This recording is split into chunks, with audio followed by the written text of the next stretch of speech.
بسم الله الرحمن الرحيم. الحمد لله رب العالمين والعاقبة للمتقين، والصلاة والسلام على سيد الأنبياء والمرسلين سيدنا محمد وآله وأصحابه أجمعين. أما بعد، فأعوذ بالله من الشيطان الرجيم. بسم الله الرحمن الرحيم. والليل إذا يغشى والنهار إذا تجلى وما خلق الذكر والأنثى إن سعيكم لشتى فأما من أعطى واتقى وصدق بالحسنى فسنيسره لليسرى وأما من بخل واستغنى وكذب بالحسنى فسنيسره للعسرى وما يغني عنه ماله إذا تردى إن علينا للهدى وإن لنا للآخرة والأولى فأنذرتكم نارا تلظى لا يصلاها إلا الأشقى الذي كذب وتولى وسيجنبها الأتقى الذي يؤتي ماله يتزكى وما لأحد عنده من نعمة تجزى إلا ابتغاء وجه ربه الأعلى ولسوف يرضى. صدق اللہ العظیم. محترم دوستوں، بزرگوں، بھائیوں، گزشتہ 2-3 ہفتوں میں سورۃ الضحیٰ کی تفسیر، اس عنوان سورۃ الضحیٰ کا ترجمہ اور اس کی تفسیر بیان کی گئی. اگرچہ آخر کی بالکل 2-3 آیتوں کو وقت کی وجہ سے مختصر طور پر اس کا تذکرہ کیا گیا، اس کی تفسیر بیان ہوئی. پھر کبھی کسی موقع پر اس عنوان کی آیتیں اگر آتی ہیں، انشاءاللہ اس موقع پر مزید اس کی تفصیلات کا ذکر کیا جائے. ابھی چونکہ سورۃ اللیل کی تلاوت ہوئی، اللہ تبارک و تعالیٰ نے اس سورت کو مکۃ المکرمہ میں نازل فرمایا. مکی سورت ہے، لیکن اس سورت کا ایک شان نزول ہے، اس کی کچھ تفصیلات ہیں.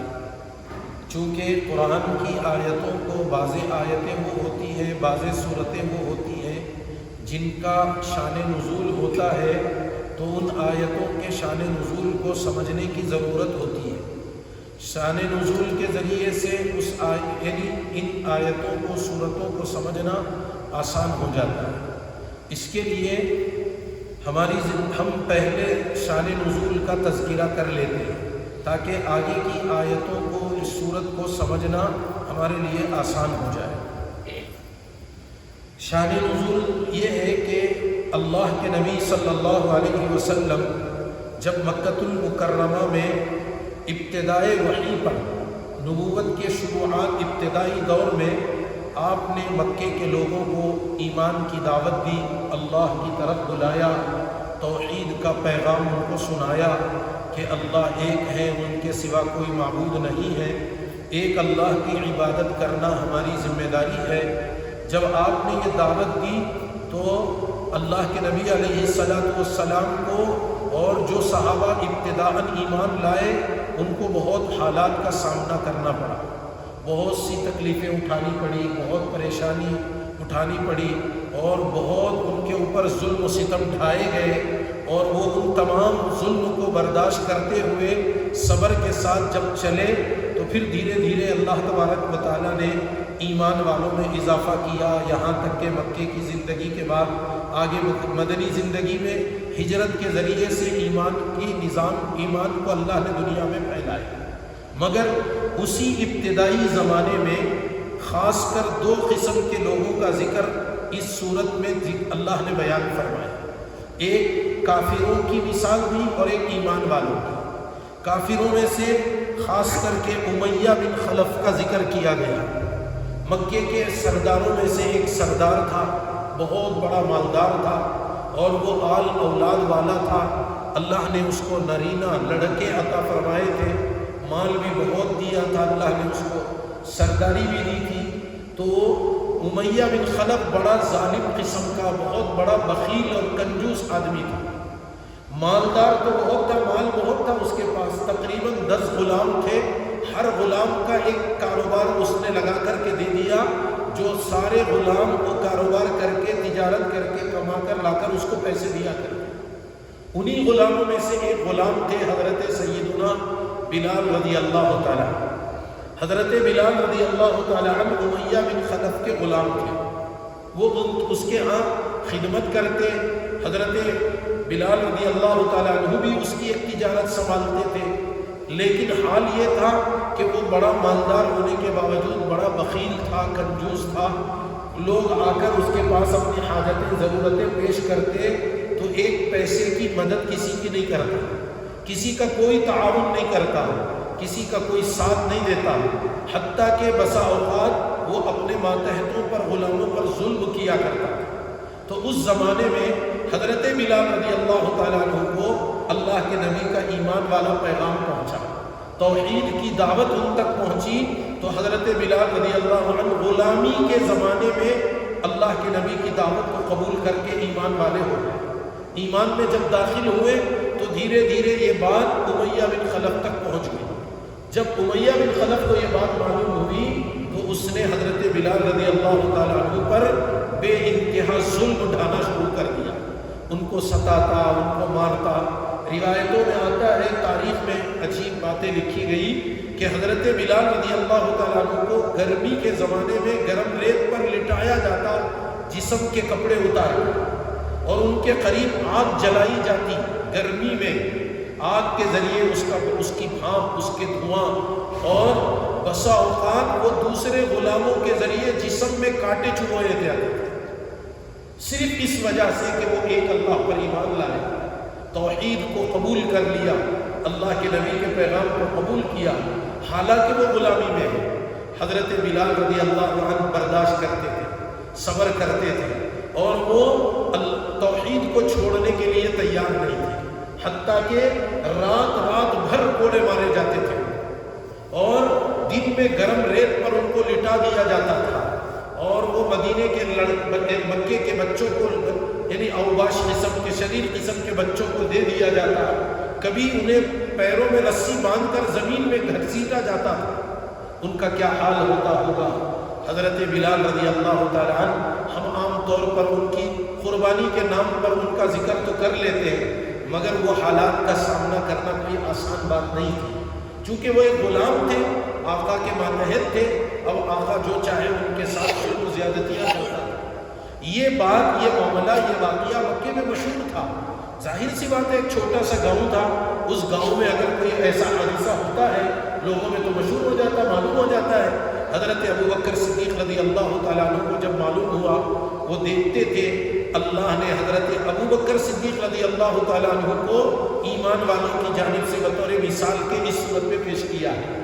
ایک طرف کافروں کے سردار امیہ بن خلف کا ذکر آیا، دوسری طرف حضرت سیدنا ابوبکر صدیق رضی اللہ تعالیٰ عنہ۔ ابوبکر صدیق رضی اللہ تعالیٰ عنہ بھی سب سے پہلے ایمان لانے والوں میں سے، مردوں میں سب سے پہلے ایمان لانے والے حضرت ابوبکر صدیق رضی اللہ تعالیٰ عنہ۔ جب اللہ کے نبی نے ایمان کا، دعوت کا، دین کا پیغام حضرت ابوبکر صدیق رضی اللہ تعالیٰ عنہ کو سنایا، تو حضرت ابوبکر رضی اللہ تعالیٰ عنہ کی خصوصیت یہ ہے کہ انہوں نے بلا چوں چرا سوچے بغیر، یعنی ایک لمحے کی تاخیر نہیں، جیسے ہی اللہ کے نبی نے ایمان کا پیغام آپ کے سامنے رکھا، توحید کی دعوت آپ کو دی، ایک اللہ کی طرف بلایا، حضرت ابوبکر صدیق رضی اللہ تعالیٰ عنہ فوراً بالکل بغیر کسی تاخیر کے اللہ کے نبی کی اس دعوت کو قبول کر کے ایمان میں داخل ہو گئے۔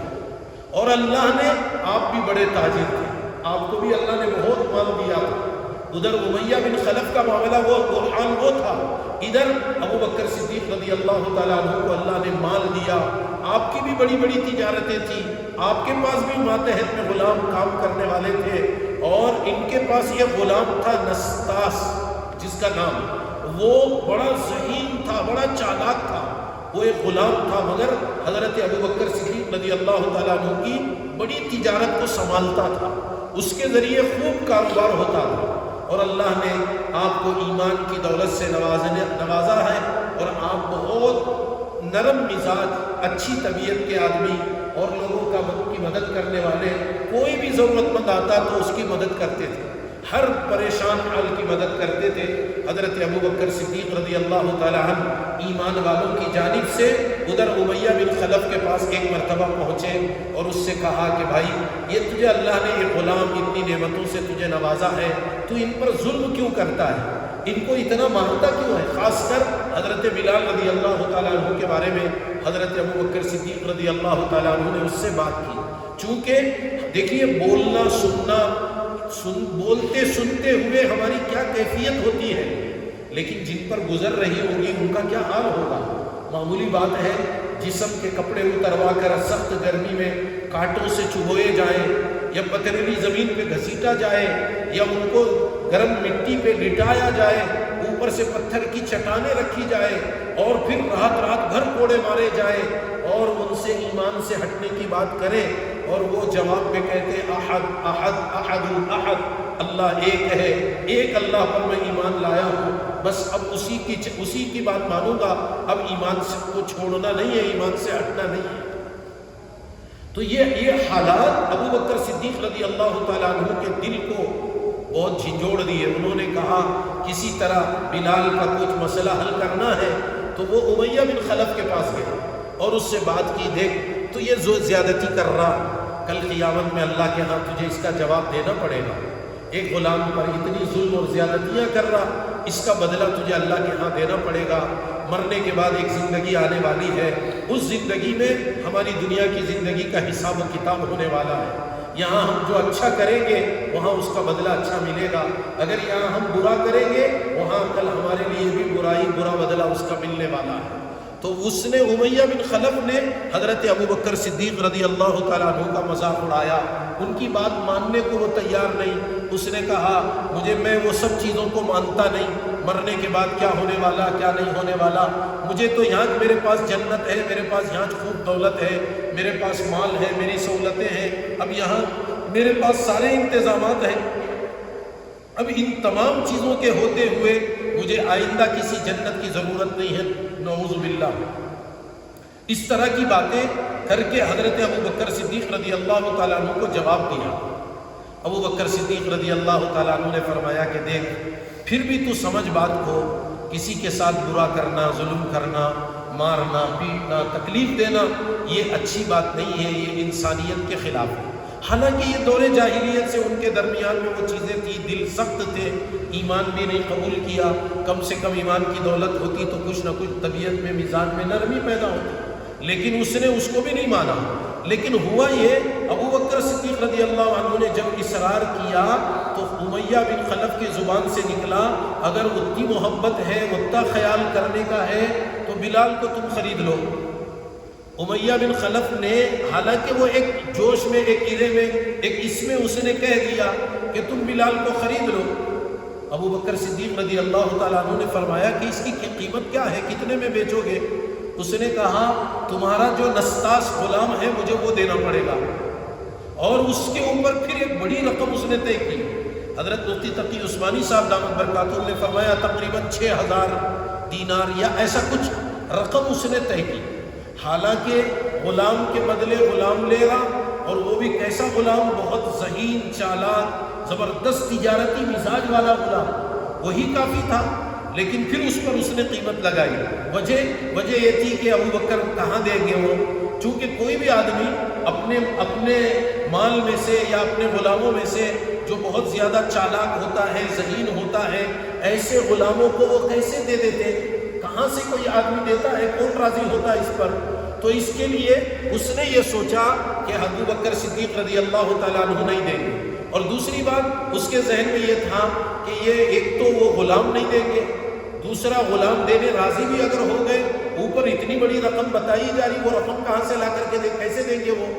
اس لیے کہ کافر ہونے کی وجہ سے اس کا نظریہ دنیا کا ہے، دنیاوی چیزوں پر لگا ہوا ہے، وہ مال کو اصل سمجھ رہا۔ حضرت ابوبکر صدیق رضی اللہ تعالیٰ عنہ کی نظر اللہ کی ذات عالی پر ہے، وہ تو اللہ کے لیے یہ سارا کام کر رہے ہیں، مگر اس کو کیا پتا تو ابو بکر صدیق رضی اللہ تعالیٰ عنہ نے فرمایا اگر ایسا ہے تو میں اس تجارت پر راضی ہوں کہ میں اپنے نستاز غلام کو بھی دوں گا اور جو رقم تو مانگ رہا میں وہ بھی دوں گا۔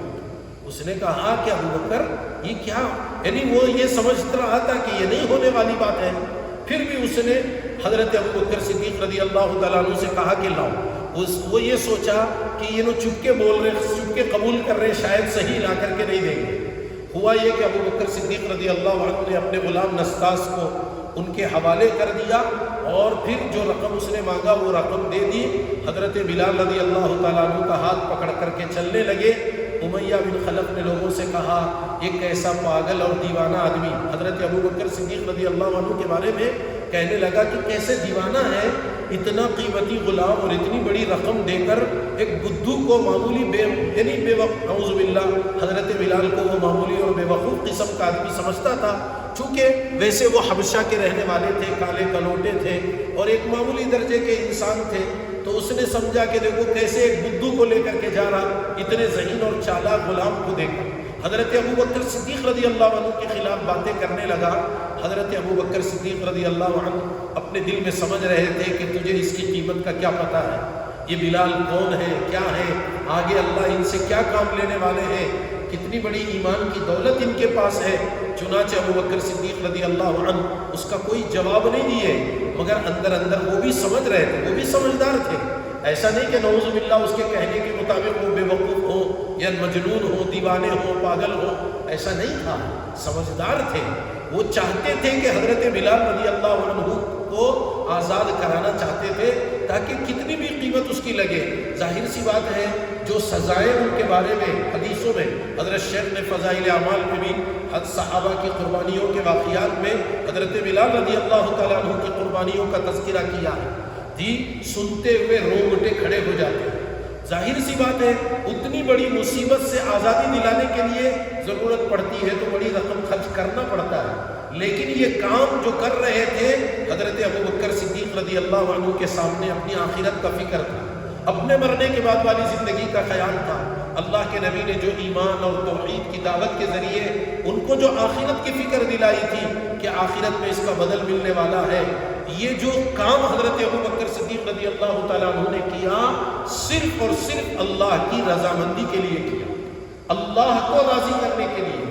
یہ کون کہہ رہے ہیں؟ خود اللہ کہہ رہے ہیں۔ اسی صورت میں آخر میں کہہ رہے ہیں کہ الذی یؤتی مالہ یتزکا وما لأحد عنده من نعمة تجزا الا ابتغاء وجه ربه الاعلی۔ اپنے رب کی رضامندی کے لیے یہ سارے کام کر رہے ہیں، احسان بھی نہیں جتا رہے بعد میں، اور اس کا کوئی بدلہ بھی نہیں لے رہے ابو حضرت بلال سے کہ دیکھو میں تم نہ خریدا، میں یہ کریا، میں تم نہ تکلیفوں سے بچایا، وہ بھی نہیں تھا، مقصود وہ نہیں تھا، اللہ کی رضامندی تھی۔ اللہ خود کہہ رہے ہیں الا ابتغاء وجه ربه الاعلی، اور آگے خود اللہ نے اس صورت کے آخر میں کہا وَلَسَوْفَ يَرْضَى، میرے ابو بکر کو اتنا بدلہ میں دوں گا کہ ابو بکر میرے بدلے سے راضی ہو جائے۔ ظاہر سی بات ہے کتنے بڑے حالات کے بعد حضرت بلال رضی اللہ عنہ کو خریدا جا رہا اور ان کو لے رہے، اور کتنی بڑی قیمت دے کر کے لے رہے، معمولی قیمت نہیں ہے۔ آپ سمجھیے ان کے مقابل میں دو دو تین تین غلاموں والی قیمت دے کر اتنے بہترین تاجر کو بیچنا کون آدمی راضی ہو جاتا ہے؟ ایسے مثلا جیسے کسی کے پاس کوئی فیکٹری ہے، وہ فیکٹری کسی کے حوالے کرنا چاہے، کون آدمی اس پر راضی ہو جاتا ہے؟ لیکن حضرات صحابہ کے نظر ہمیشہ آخرت پر ہوتی تھی، مرنے کے بعد والی زندگی کا خیال ان کے سامنے رہتا تھا، تو وہ اس پر راضی ہو کر لے کر جانے لگے۔ تو وہ امیہ بن خلف نے مذاق اڑایا۔ امیہ بن خلف نے سوچا کہ ابو بکر کیسے دیوانے ہیں، کیا کر کے جا رہے ہیں، کتنی بڑی رقم اور کتنے سمجھدار غلام کو دے کر ایک بدھو قسم کے دیہاتی آدمی کو لے کر کے وہ جا رہے، اور وہ ان کا مذاق اڑانے لگا۔ ابو بکر صدیق رضی اللہ عنہ دل میں یہ ساری باتوں کا تصور کرتے ہوئے مسکراتے ہوئے حضرت بلال کا ہاتھ پکڑ کر پیارے آقا سرور کونین تاجدار مدینہ خاتم الانبیاء حضرت محمد الرسول اللہ صلی اللہ علیہ وسلم کی خدمت اقدس میں لے کر کے گئے۔ فرمایا اللہ کے نبی یہ وہ بلال ہے جن کے واقعے مکے میں جن کا چرچا ہوتا ہے، یہی وہ بلال جن کے ساتھ یہ حالات پیش آئے اور یہ تکلیفیں ان کو دی جا رہی تھی۔ اللہ کے نبی آج سے یہ بلال آزاد ہیں، اللہ کے نام پر اتنی بڑی رقم خرچ کر کے غلام کو خرید کر لایا. حالانکہ چاہتے تو یہ کام یہ ہو سکتا کہ بلال رضی اللہ عنہ سے کہتے کہ بلال تمہارے بدلے میں نے ایک غلام کو بیچ دیا جو بہت ذہین اور تاجر تھا، کم سے کم تم نہ جتنا آتا اتنی تجارت کر کے کما کر کے تو مال دے دو. ایسا بھی نہیں ہے، بلکہ فرمایا اللہ کے نبی آج سے بلال آزاد ہے. بلال نے بہت بڑی قربانیاں دی، بہت تکلیفیں اٹھائیں. تو حضرت ابوبکر صدیق رضی اللہ تعالیٰ عنہ نے حضرت بلال رضی اللہ تعالیٰ عنہ کو امیہ بن خلف سے خرید کر کے بڑی رقم کے ساتھ ان کو آزاد کر دیا. اللہ نے اس صورت میں ابوبکر صدیق رضی اللہ تعالیٰ عنہ کے فضائل بیان فرمائے. ابوبکر صدیق رضی اللہ تعالیٰ عنہ کی قربانیوں کا تذکرہ فرمایا. بظاہر دیکھنے میں حضرت بلال کو خرید کر کے آزاد کر رہے، مگر ابوبکر صدیق رضی اللہ تعالیٰ عنہ کی کتنی بڑی قربانی، کتنا بڑا دل، اتنا مال دوسروں کے خاطر خرچ کرنا کوئی آسان بات نہیں ہے. آج لوگ اپنی ذات کے لیے تو مال خرچ کرنے کو تیار ہو جاتے ہیں، دوسروں پر کہاں کون خرچ کرنے کو راضی ہوتا، دوسروں کے ساتھ دینے کے لیے کون تیار ہوتا، دوسروں کا بھلا کرنے کا کون سوچتا ہے. ہر آدمی اپنے مفاد کو سامنے رکھ کر کے زندگی گزار رہا اور اپنے مفاد کے بارے میں سوچتا کہ میرا کیا فائدہ ہے. ہم ہر کام میں اپنا مفاد دیکھ رہے ہیں، اپنا فائدہ تلاش کر رہے ہیں. میں فلاں کو ساتھ دیا تو میرے کیا فائدہ مل رہا، فلاں کے ساتھ گیا تو مجھے کیا نفع مل رہا، فلاں کو اگر میں کچھ کریا تو مجھے کیا فائدہ ہے. ہم تو یہ سوچ رہے، نتیجہ یہ کہ ہماری اسی سوچ کی وجہ سے آج ہم پیچھے ہوتے چلے گئے، آج ہم نقصان میں ہیں. اور وہ صحابہ انہوں نے اللہ کو سامنے رکھا، اللہ کی رضامندی کو سامنے رکھا اور اپنی نیتوں کو خالص کر لیا، اپنی بڑی بڑی رقم مال کو خرچ کر دیا. نتیجے میں اللہ ان سے راضی ہو گئے. اللہ جب راضی ہوں گے جو خرچ کریں گے اس کا بدل نہیں، اس سے کئی گنا اللہ تبارک و تعالیٰ دیں گے. چنانچہ ابوبکر صدیق رضی اللہ تعالیٰ عنہ کا خاص کر اس صورت میں آخر میں تذکرہ کیا گیا اور ان کے اوصاف، فضائل، ان کی قربانی، ان کے مال اللہ کے راہ میں خرچ کرنے کے تذکرے آئے. فرمایا ابوبکر صدیق رضی اللہ تعالیٰ عنہ صرف ایک نہیں، ایسے کئی غلاموں کو خرید کر کے آزاد کیا، حتیٰ کہ مستورات میں باندیوں کو خرید کر کے انہوں نے آزاد کیا. روایتوں میں آتا ہے ایک باندی حضرت ابوبکر صدیق رضی اللہ تعالیٰ عنہ جس کو کفار ستاتے تھے، اس کو بھی تکلیفیں پہنچاتے تھے، ایمان لانے کی وجہ سے ان کو بھی پریشان کرتے تھے، تو ان کو بھی خرید کر کے آزاد کیا. اتفاق یہ ہوا کہ جب اس باندی کو خرید کر کے آزاد کیے، آزادی کے بعد اس کی بینائی چلی گئی، وہ نابینا ہو گئی، اندھی ہو گئی. تو کفار مکہ کے بعض سرداروں نے اس باندی کا مذاق اڑایا، اس کو ستایا، اس سے کہا کہ دیکھو ہمارے بت، ہمارے معبود لات، عزا، منات، یہ ان کو اپنے معبود مانتے تھے. تو ان کا تذکرہ کرتے ہوئے کہا کہ دیکھو اس نے لات، عزا اور منات ان ہمارے معبودوں کو چھوڑا تو ہمارے معبودوں نے اس کو اندھا بنا دیا، ہمارے دین کو چھوڑنے کی وجہ سے دیکھو یہ اندھی بن گئی. تو اس نے جواب میں کہا دین کے چھوڑنے کی وجہ سے میں تمہارے دین کے چھوڑنے کی وجہ سے نہیں بنی، اور دوسری بات یہ کہ لات، عزا، منات جو تمہارے معبود ہیں وہ نہ تو کسی کو اندھا کر سکتے، نہ تو کسی کو بینا کر سکتے، نہ تو وہ بینائی دیکھنے کی طاقت کسی میں لا سکتے اور نہ کسی کو اندھا بنا سکتے. ان میں کوئی طاقت، ان کی کوئی حیثیت نہیں ہے. طاقت کی یعنی اندھا بنانا، بینا بنانا وہ تو اللہ کی شان ہے. ہمارے اللہ میں وہ طاقت ہے، اللہ چاہے تو اندھوں کو بینا بنا دے، بینا کو اندھا بنا دے، یعنی نابینا کو بینا بنا دے، بینا کو نابینا بنا دے. چنانچہ اس باندی نے اتنے یقین کے ساتھ، اعتماد کے ساتھ، کانفیڈنٹ کے ساتھ اللہ کے ذات عالی کے بات کہی. اللہ کو اس باندی کی وہ بات پر ترس آ گیا. اسی وقت اللہ نے اس کو بینائی عطا فرمائی. اندھی ہوئی مگر وہ بینائی واپس آ گئی. اللہ کی شان ہے، اللہ کی قدرت ہے. حضرت ابوبکر صدیق رضی اللہ عنہ نے ان کو آزاد کیا. یہی نہیں، ابوبکر صدیق رضی اللہ تعالی عنہ مکہ المکرمہ کے کئی گھروں کا خرچ چلایا کرتے تھے جو کسی کو معلوم نہیں تھا. چوری چھپے ان کے لیے غلہ، اناج، لوگوں کی مدد کرنا، تعاون کرنا، یہ کام حضرت ابوبکر صدیق رضی اللہ تعالی عنہ کیا کرتے تھے. آج اللہ معاف فرمائے، آج ہم اپنے فکر میں، اپنے واسطے ہمارا مال ہمنچ کم پڑ رہا، ہمنچ بس نہیں آ رہا. دوسروں کو دینا، دوسروں کی مدد کرنا، تعاون کرنا، اس کا تصور تو بہت بعد کا ہے، بہت دور کا ہے۔ دیکھیے حضرات صحابہ کی وہ قربانی قرآن میں اللہ نے بیان فرمایا، انہوں نے جب وہ اسی قربانیاں دی، قیامت تک ان کا تذکرہ، اب پوری قیامت تک، بلکہ جنت میں بھی قرآن پڑھا جائے گا۔ سورۃ اللیل کی جب تلاوت ہوگی، حضرت ابوبکر صدیق رضی اللہ تعالیٰ عنہ کا ذکر اس میں آئے گا، ان کی قربانیوں کا تذکرہ آئے گا۔ آپ بتائیے مکے کے کتنے بڑے بڑے سردار مارے گئے، کتنے بڑے بڑے سردار گزرے، جن کا مال کتنا زیادہ، باغات کتنے بڑے بڑے، کہاں سے کہاں تک کی ان کی تجارتی قافلے چلتے، ان کی تجارتی اونٹ چلا کرتے تھے، لیکن آج ان کا کوئی نام و نشان نہیں ہے، ان کا کوئی تذکرہ نہیں ہے، ان کو کوئی یاد کرنے والا نہیں ہے۔ ابوبکر صدیق رضی اللہ تعالیٰ عنہ کو یاد کرتے، قدر کے ساتھ، تعظیم کے ساتھ، ادب کے ساتھ، احترام کے ساتھ ان کا نام لیا جاتا ہے۔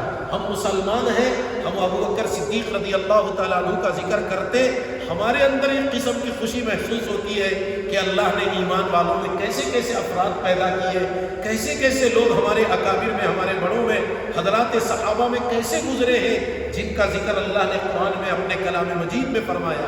ظاہر سی بات ہے، قرآن میں، کلام پاک میں کسی کا تذکرہ آنا یہ کوئی معمولی بات نہیں ہے، یہ کوئی آسان بات نہیں ہے۔ آج دنیا میں کوئی بڑا عہدے والا، منسٹر، کوئی بڑے عہدے والا، کوئی آفیسر اگر ہمیں کہیں یاد کر لیتا، کسی کے سامنے ذکر کرتا، انہوں آ کر ہم نہ سناتے، فلاں منسٹر تم نہ پوچھے بھائی، تم نہ یاد کرے بھائی، اب ہمیں اس کو کتنے جنے بولنے کو پھرتی، کتنا خوش ہو جاتے ہیں۔ یہاں تو بادشاہوں کے بادشاہ، شہنشاہوں کے شہنشاہ، اللہ رب العزت خالق کائنات، مالک دو جہاں، مالک ارض و سما، ان کا تذکرہ کر رہے ہیں اپنے کلام مجید میں۔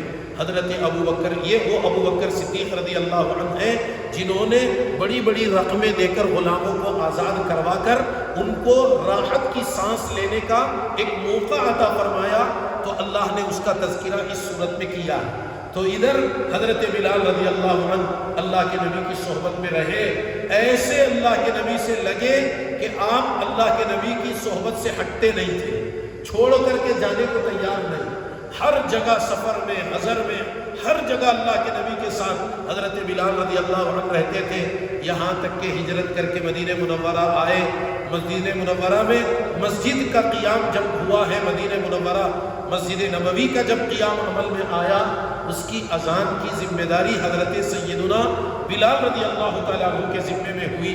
وہی بلال جو قیامت کے دن سارے مؤذنین کے سردار بننے والے ہیں، سارے مؤذنین ان کے پیچھے پیچھے جنت میں جائیں گے۔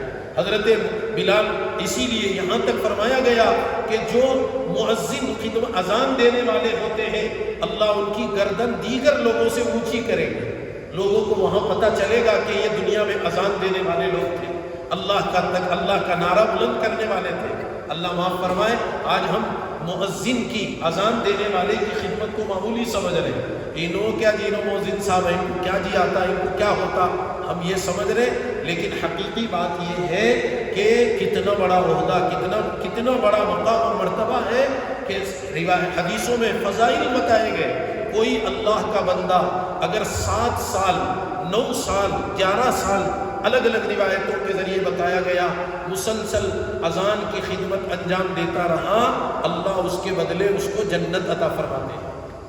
جنت کی خوشخبری ہے اذان مسلسل اللہ کے گھر کی خدمت کرنے پر۔ آج ہم جس کو معمولی سمجھ رہے ہیں، کتنا بڑا کام ہے۔ اور سارے مؤذنین کے سردار حضرت بلال رضی اللہ عنہ، یہاں تک کہ اللہ کے نبی معراج میں تشریف لے گئے، وہاں بھی آپ جنت کی سیر میں آپ گزر رہے، آگے کسی کے چلنے کی آہٹ، پیروں کی، قدموں کی آہٹ کی آواز آئی۔ حضرت اللہ کے نبی علیہ السلام نے جبرائیل امین سے پوچھا کہ جبرائیل یہ کون ہے جو میرے سے بھی آگے آگے چل رہے، مجھے بھی ان کے آگے چلنے کی آواز آ رہی۔ فرمایا کہ اللہ کے نبی، یہ آپ کے غلام حضرت سیدنا بلال ہیں، جو آپ کی اونٹ کی لگام یا آپ کی نکیل پکڑ کر وہ آپ کے لیے راستہ آگے بناتے بناتے جا رہے ہیں۔ معراج میں اللہ کے نبی بلال رضی اللہ عنہ کے قدموں کی آہٹ جنت میں سنے، دنیا میں آ کر کے پوچھا، بلال تمہارا یہ کون سا عمل ہے، جنت میں تم میرے سے بھی آگے آگے جا رہے ہیں۔ ظاہر سی بات ہے، جب کسی اونٹ کی، گھوڑے کی نکیل پکڑے گا تو وہ چلنے والا تو آگے آگے ہوگا۔ حضرت بلال آگے ہیں، اللہ کے نبی علیہ السلام کی خدمت کر رہے ہیں۔ فرمایا کہ اللہ کے نبی میرا کوئی ایسا بڑا عمل نہیں ہے، بس ایک بات یہ، جب وضو ٹوٹ جاتا ہے تو میں فوراً وضو کر لیتا ہوں، اور جب بھی وضو کرتا ہوں 2 رکعت تحیۃ الوضو نماز پڑھ لیتا ہوں، بس یہ میں عمل کرتا ہوں۔ اللہ نے اسی عمل کی برکت سے جنت میں ان کی قدموں کی آہٹ، جنت میں اللہ کے نبی سے آگے ان کو بتایا گیا۔ یہ وہ بلال ہیں، حضرت ابوبکر صدیق رضی اللہ تعالی عنہ نور ایمانی کی روشنی میں یہ ساری چیزیں دیکھے تھے، وہ دیکھ کر کے ہی حضرت بلال کو خریدا ہے۔ وہ دیوانے نہیں تھے جیسے امیہ بن خلف سمجھ رہا تھا، وہ پاگل نہیں تھے جیسے امیہ بن خلف سمجھ رہا تھا۔ انہوں نے اپنی آخرت بنا لی۔ ابوبکر صدیق رضی اللہ عنہ نے ان کو دیکھ کر، یعنی ان کو خرید کر آزاد کر کے اپنی جنت بنا لی ہے۔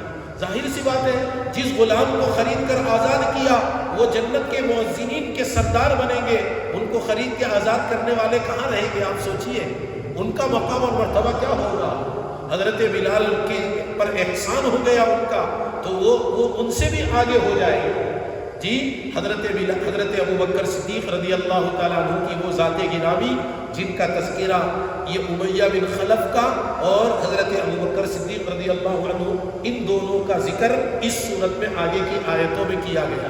وقت چونکہ کافی ہو گیا ہے، اگر اللہ موقع دے آئندہ انشاءاللہ ان آیتوں کا ترجمہ، اس کی تفسیر اسی واقعے کی روشنی میں بیان کی جائے گی انشاءاللہ۔ لیکن عجیب اتفاق یہ کہ اگلی بدھ ہمارے سفر کی وجہ سے شاید چھٹی ہو جائے گی، اس کے بعد والے بدھ میں مختصر طور پر اس واقعے کی طرف اشارہ کر کے اصل آیتوں کا ترجمہ اور اس کے مطلب کو انشاءاللہ بیان کیا جائے گا۔ اگلے بدھ ہمارے یہ سفر کی وجہ سے چھٹی رہے گی، اگلی اس کے بعد والے بدھ میں انشاءاللہ پھر ہمارا یہ سلسلہ تفسیر کا جاری رہے گا۔